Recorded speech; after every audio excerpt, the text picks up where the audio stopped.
Welcome to the channel Encyclopedia Catanica. In today's video I'm gonna review the Opel brand padlock. This is something pretty new on the market, but those locks are sold on Temu site. So it's typical iron, sinter iron Chinese padlock. Nothing special about it. In speaking of mechanism and in general type of lock, but we're gonna review it. Here is the package of it. It says Opel on every side, like the car brand, which is pretty absurd, but it is what it is. It says standard keys, 5 included. It says 5 pins, brass cylinder, and the picture of the lock on the package. Steel padlock. It's not steel, it's sinter iron. 50mm, made in People's Republic of China. That's it from the package, and here is the lock. The lock is painted in black, and I don't know, it's not a really thin layer of paint, but it's not thick either. It says Opel stamped on it, and the body is pretty interesting with those rails on it, which is pretty unique. Shackle is also painted.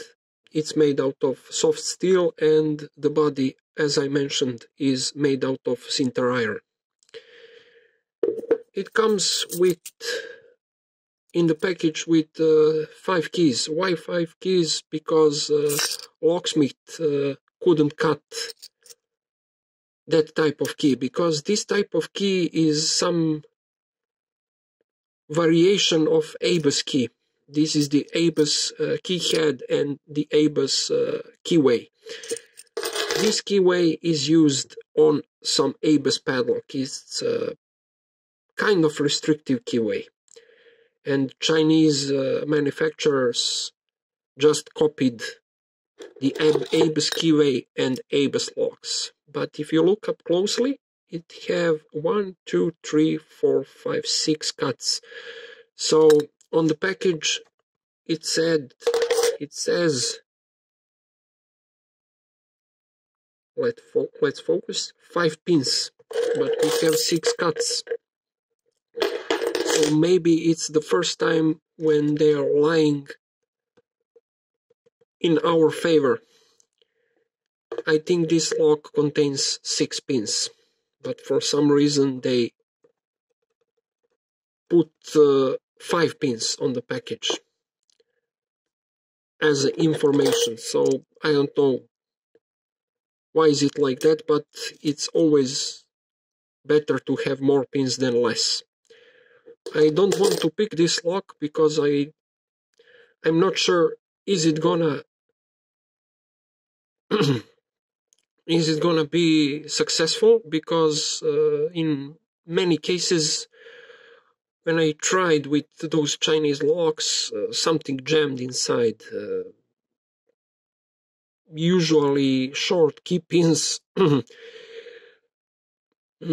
stuck inside, or it could be problematic to take it back to the original state, because tolerances are poor, and pins machining is very bad. So if the pin stuck, this lock, I'm not able to disassemble it. Not in easy way, for sure. In hard way, yes, it could be disassembled, but it won't be the same. And because it's a collector's item, I don't want to ruin the lock by trying to pick it. As I see, look how short those pins are. Probably they are very easy to just zip open or rake open. It's nothing special, but while zipping or raking, something could stuck inside, and this lock will end up in the garbage can, so I don't want to do that. It has those rubber bands. They protect the body and the mechanism from the water. The lock works great. It's a single locking mechanism with only one locking pole on this side. On the other side we don't have a locking pole, as you see. So, as in case of most Chinese padlocks, today's Chinese padlocks, it only comes with one locking pole. And those rubber covers are pretty bad solution also, because you see the shackle here where the rubber band, the rubber cover lays, is shackle is shortened. It has this notch, and it's much easier to cut here than to cut anywhere else. In general, those shackles are very easy to cut through, because this is only a soft steel, and this is sinter iron, which is very susceptible to to saw open, to pry open, or to hammer open. This lock isn't secured at all, but at least for me, new type of lock, new design, pretty interesting, pretty bizarre, and that's why I bought it for my collection.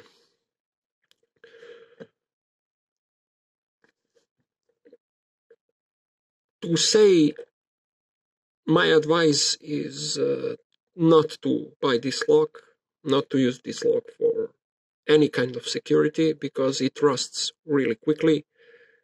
Paint doesn't protect it much, and because of that, avoid all those Chinese sinter iron padlocks. They are very bad.